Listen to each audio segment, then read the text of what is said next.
This morning was supposed to be peaceful, until everything shattered in an instant. Huyen had just stepped into the yard with a basket of vegetables when a voice cut through the air from the gate, cold and threatening. "You really thought you could hide and be done with it?" She turns around and freezes.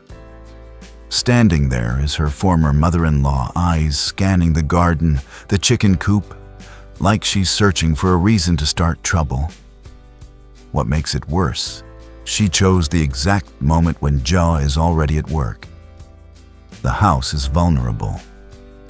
Only Huyen and Ja's mother are home. And within minutes, what starts as a seemingly casual remark turns the entire atmosphere tense and hostile. Huyen knows she has to stay calm because one wrong reaction, one raised voice, and the whole neighborhood will hear. Stay with us.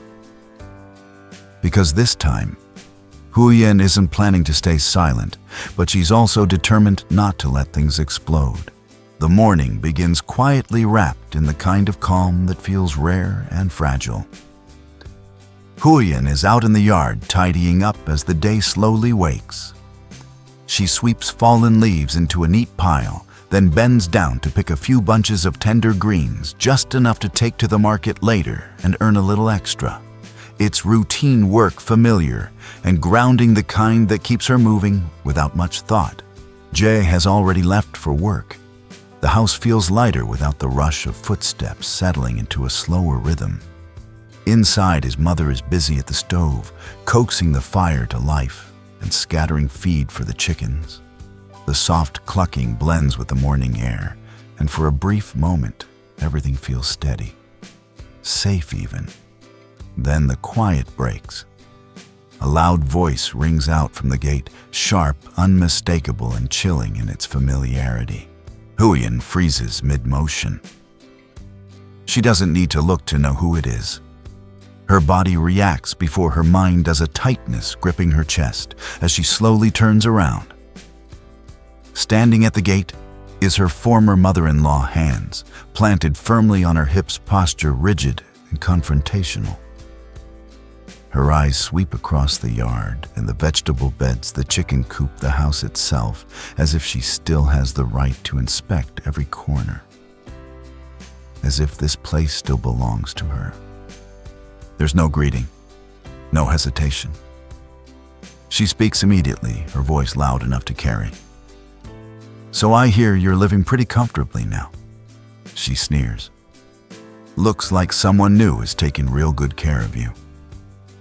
The words hang in the air, heavy with accusation and sarcasm. Huyen feels her heart skip just for a second.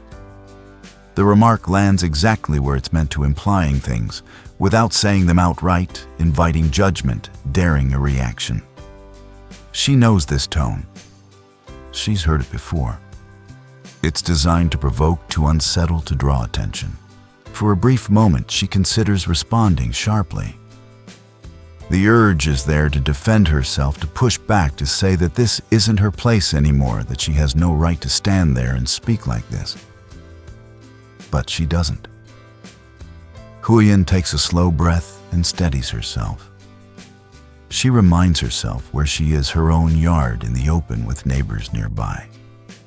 One wrong word, one raised voice, and the situation could spiral fast. She's learned that lesson the hard way. So she pauses, hands still, face composed, even as her pulse races underneath. Behind her, she's aware of Ja's mother, moving quietly near the kitchen, sensing the tension without stepping in yet. The absence of Jay makes the moment heavier. His former mother-in-law clearly chose this timing on purpose when he's gone, when the balance of power feels uneven. Huyen straightens up slowly, meeting the woman's gaze without flinching. She doesn't apologize. She doesn't explain. She simply holds her ground, calm on the surface, even if it costs her effort. Inside, though, her thoughts are moving fast. She knows this won't be a simple visit. It never is. The way the woman looks around, the way she speaks, It's clear she didn't come to check in or make peace. She came looking for something to grab onto. A mistake, a rumor, anything that can be turned into a story. The morning, once quiet and ordinary, has shifted completely. The basket of vegetables at Huyen's feet suddenly feels heavier, forgotten. The soft sounds of the yard fade behind the tension filling the space between them. Even the chickens seem to sense it, their movements slowing, their noise dimming. Huyen keeps her voice steady when she finally speaks, careful not to rise to the bait. She answers minimally, refusing to give the woman more than she needs. Every word is measured, every breath controlled. She knows the real challenge isn't just this moment, it's what comes after. Once words are spoken, they can't be taken back. Once a scene is made, it travels fast. And with Ted approaching, emotions are already stretched thin. Standing there facing a past that refuses to stay buried, Huyen realizes this morning will not pass quietly. But she also knows something else. She's not the same person she used to be. She's learned restraint, patience, and when to stand firm without raising her voice. The calm she's holding on to isn't weakness, it's strategy. And as the former mother-in-law waits, clearly expecting a reaction, Huyen prepares herself. Whatever comes next, she's determined not to lose control. Not here. Not today. The situation doesn't stop there. Instead of backing off, Huyen's former mother-in-law steps even closer, invading the space around the basket of vegetables. She reaches in without permission, roughly sifting through the greens, as if inspecting them, her mouth already curled in disapproval. "You call this something worth selling?" she scoffs loudly.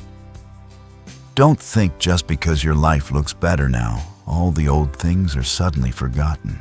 Her voice rises deliberately, sharp and clear, meant to carry. She knows exactly what she's doing. Nearby neighbors slow their steps. A few glance over, pretending not to listen, while clearly taking everything in. The woman seizes the moment, continuing to drag up stories from the past, half-truths, old grievances, words twisted just enough to put Huyen in an uncomfortable light. Each sentence feels like it's aimed less at Huyen herself and more at the invisible audience gathering around them. Huyen feels her jaw tighten. This is the trap. She recognizes it immediately. If she fires back, if she raises her voice or argues point by point, the scene will only grow louder. The woman wants that. She wants noise, attention, and witnesses. She wants to paint Huyen as disrespectful, ungrateful, or aggressive, anything that fits the story she's trying to revive. So Huyen does the hardest thing instead. She takes a breath and keeps her voice steady.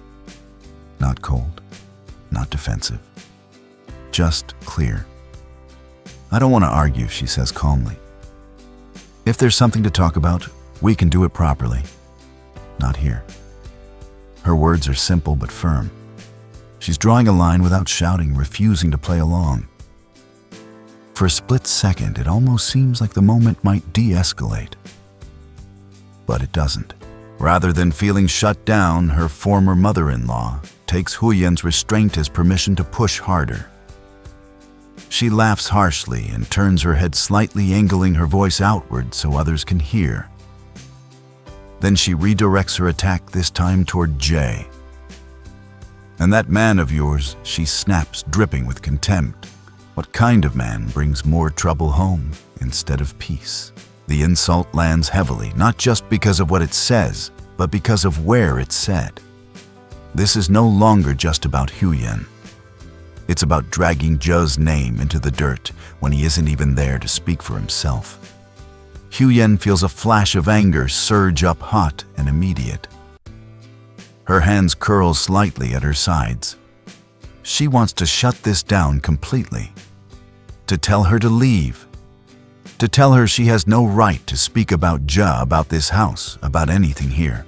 But she holds it back. She knows that once voices rise, control is lost. And once control is lost, the story no longer belongs to the truth. It belongs to whoever shouts the loudest. Behind her, she senses movement. Ji's mother has stepped closer to the doorway, her presence quiet but solid. She hasn't said anything yet, but her eyes are sharp, taking in every word, every gesture. She understands exactly what's happening. The former mother-in-law, emboldened by the lack of confrontation, keeps going. Her words grow sharper, more personal, reaching for anything that might sting. Old wounds, old assumptions, anything that might provoke a reaction. Huyen stands there listening, absorbing it all, with a face that gives very little away. Inside, though, her thoughts are racing. This isn't just an argument. It's an attempt to humiliate her publicly, to reclaim power through embarrassment. And she knows that if she allows it to continue unchecked, the damage won't end when the woman leaves. Rumors linger, words stick. When she speaks again, her tone doesn't change, but there's more weight behind it. "I've said what I needed to say," she replies evenly. "I'm not going to argue in front of other people. Please leave. No insults, no accusations, just a boundary." The quiet that follows is tense. The air feels tight, like it might snap. For a moment, the former mother-in-law looks genuinely surprised, not because Huyen fought back, but because she didn't. The lack of drama denies her exactly what she came for. Still, she isn't ready to give up completely. She huffs, mutters something under her breath, and shoots one last glare around the yard, as if daring someone else to challenge her. Huyen doesn't move. She doesn't chase her away or demand an apology.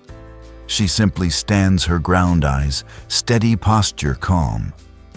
The neighbors slowly lose interest, drifting back to their routines now that the scene hasn't exploded the way they might have expected. The moment begins to deflate, not with a bang, but with a quiet release of tension. At that moment, Ji's mother steps out from the kitchen, a ladle of water still in her hand from feeding the chickens. She doesn't rush, and she doesn't raise her voice. But there's a quiet firmness in the way she stands that immediately changes the energy in the yard. She looks directly at Huyen's former mother-in-law and speaks evenly. "When you come to someone else's home, you should speak with basic respect," she says. "No one here owes you anything that gives you the right to stand in the middle of the yard and scold people." The words land cleanly, calm, controlled, and impossible to twist. For a split second, the former mother-in-law opens her mouth, clearly ready to fire back. Her body leans forward, hands tightening at her sides. But before she can escalate, Ji's mother continues, her tone unchanged, almost gentle. "If you want to talk," she says, "then sit down and say what you need to say properly. If what you want is to make a scene, then I'll have no choice but to ask the village head to come over and witness it." She doesn't say it as a threat. She says it like a simple fact. That single line, bringing in someone official to witness what's happening, causes a visible shift. The former mother-in-law hesitates. Her eyes flick briefly toward the neighboring houses, suddenly aware of how exposed she is. Being loud is one thing. Being formally seen and remembered is another. Reputation matters here, and she knows it. The yard falls quiet. Huyen feels it immediately, the pressure easing just slightly, like a knot loosening. She doesn't turn around, but she senses the steady presence behind her. For the first time since the confrontation began, she isn't standing alone. Ji's mother remains where she is, not advancing, not retreating. The ladle hangs loosely in her hand. Her posture says everything: this ends here unless it's handled with dignity. The former mother-in-law scoffs under her breath, clearly frustrated that the situation hasn't gone the way she planned. She mutters something indistinct, half complaint, half retreat. The sharp confidence she arrived with has dulled, replaced by irritation and caution. This is no longer a space where she can dominate through volume alone. A few neighbors who have been lingering at the edges now look away, disappointed that the drama has fizzled instead of exploding. Without raised voices or insults flying back and forth, there's nothing exciting left to watch. Huyen finally exhales, slow and controlled. Her shoulders relax just a fraction. She looks down at the basket of vegetables, adjusting the leaves that were disturbed earlier, grounding herself in the simple motion. Her heart is still racing, but her mind is clear. What just happened matters. This wasn't about winning an argument. It was about drawing a boundary and having it respected.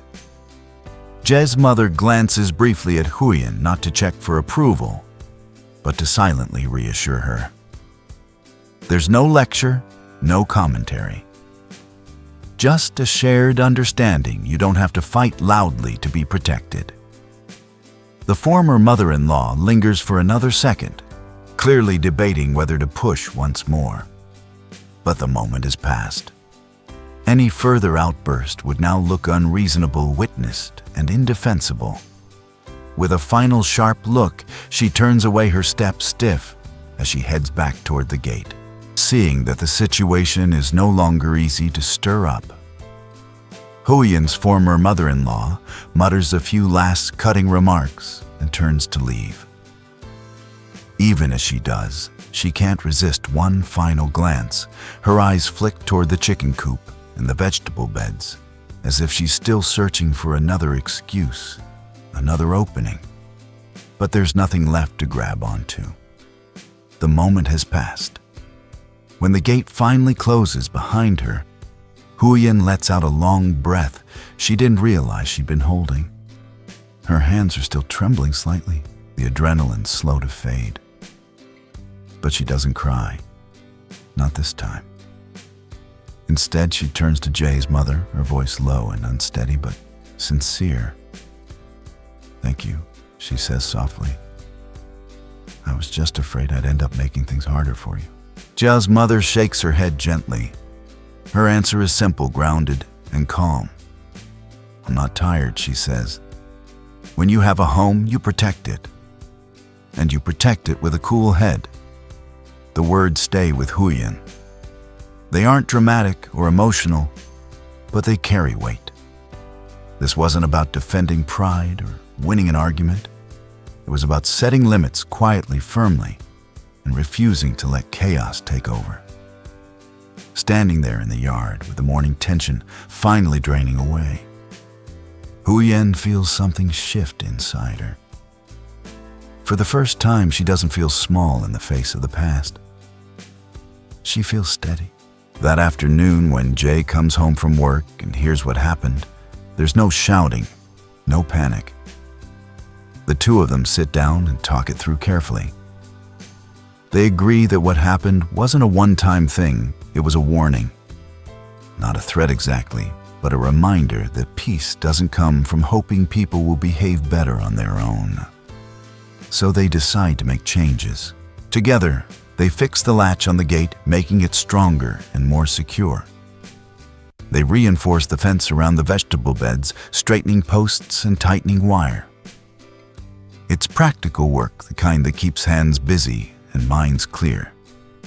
No anger, no bitterness, just quiet determination. They aren't doing this to challenge anyone. They aren't preparing for a fight. They're doing it so that from now on, no one can simply walk in uninvited and turn their space into a battleground. Boundaries once set don't need to be announced loudly. They just need to exist. As the sun lowers and the air cools, the yard starts to feel like itself again. Familiar. Safe. The chickens settle down, and the garden looks orderly, and the gate closes with a firm, reassuring click. That evening, over a simple dinner, Huyen reflects on the day. The food is warm, the room quiet. Outside, the world continues, as it always does. But inside, something feels different, stronger.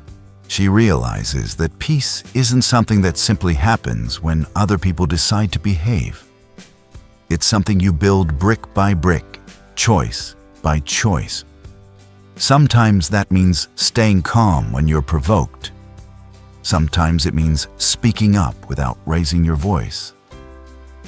And sometimes it means changing your surroundings so that unnecessary trouble can't reach you as easily anymore. Huyen looks around the table at Jay at his mother and feels a deep, steady sense of gratitude. Not because the day was easy, but because it was handled well. Because no one escalated. Because no one backed down in fear either. For a long time, she'd believed that keeping the peace meant enduring discomfort quietly, letting things slide, avoiding conflict at any cost. But today taught her something different. Peace isn't about silence. It's about clarity. It's about knowing where the line is and holding it. Later, as she clears the table and glances out toward the yard, Huyen feels lighter. Tired, yes, but not weighed down. The past may still show up unannounced, but it no longer controls the space she lives in. She understands now calm doesn't come for free, but it can be protected, built, chosen. And standing in that quiet house with the gate secured and the night settling gently around them, Huyen knows one thing for certain. Peace may not come naturally, but it's absolutely something she can create.